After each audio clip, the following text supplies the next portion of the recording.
ஆவியின் வரங்கள் 3 பிரிவுகளை கொண்டது. வெளிப்படுத்தல் வரம், வல்லமையின் வரம், பேசுதலின் வரம். இப்போது வல்லமையின் வரத்தை பற்றி அறிந்து கொள்ளலாம். வல்லமையின் வரங்கள் 3: விசுவாசத்தின் வரம், குணமாக்கும் வரம், அற்புதங்கள் செய்யும் சக்தி. தேவனுடைய ஆவியும் பலத்தின் ஆவியும் சேர்ந்துதான் விசுவாச வரத்தை செயல்படுத்துகிறது. தேவனுடைய ஆவி நமக்குள் கொண்டு வரும் தேவ பிரசன்னத்தில் காணப்படும் போது தேவன் மேலுள்ள நம்பிக்கை நங்கூரம் போல உடனிருக்கும். பலத்தின் ஆவி கொண்டு வரும் தைரியம் அந்த நங்கூரத்தை ஆழத்தில் பாய்ச்சி அசையாமல் அதை நிலைத்திருக்க பண்ணும். எனவே என்ன புயல் அடித்தாலும் விசுவாச படகு அலைப்பட்டு போகாமல் உறுதியாக இருக்கும். இந்த விசுவாச வரம் இருந்தால் சூழ்நிலைகள் எப்படி மாறினாலும் திட நம்பிக்கையும் அவருடைய பலத்தால் வரும் தைரியமும் மாறாமல் உறுதியாக இருக்கும். எதிரிகளின் எந்த தாக்குதலும் நம்மை சேதப்படுத்தாது. எனவே ஆவியானவரிடமிருந்து விசுவாசத்தை வரமாக பெற்றுக்கொள்ளுங்கள். 2வது வல்லமையின் வரம் குணமாக்குதல். தேவனுடைய ஆவியும் பலத்தின் ஆவியும் இணைந்து குணமாக்குதல் வரத்தை செயல்படுத்துகிறது. இதை புரிந்து கொள்ளுங்கள். வெளிப்படுத்துதல் வரம் தேவனின் மனதை காட்டுகிறது.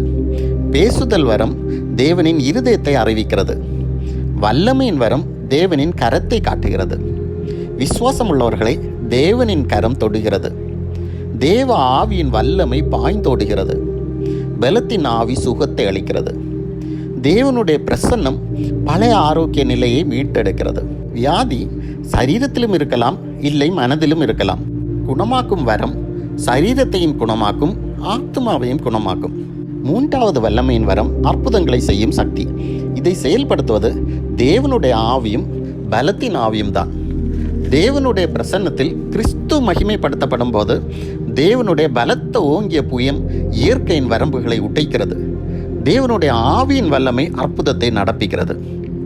தன்னை தான் வெறுத்து தன் சிலுவையை எடுத்துக்கொண்டு இயேசுவுக்கு சீஷராக அவரை பின்பற்றுபவர்கள் உலகமெங்கும் போய் சுவிசேஷத்தை பிரசங்கித்து வியாதிகளை குணமாக்கி பிசாசுகளை துரத்தி அற்புதங்கள் செய்து இயேசுவின் உயிர்த்தெழுதலின் வல்லமையை நிரூபித்து எல்லாரையும் சீஷர்களாக அழைக்கப்பட்டிருக்கிறார்கள். இயேசுவின் சீஷர்களுக்கு வல்லமையின் வரம் மிகவும் முக்கியம். எனவே வல்லமையின் வரத்தை நாடுங்கள். பெற்றுக்கொள்ளும் வரை கேளுங்கள். நிச்சயம் பெற்றுக்கொள்வீர்கள். தேவனை மகிமைப்படுத்துவீர்கள். ஆமென்.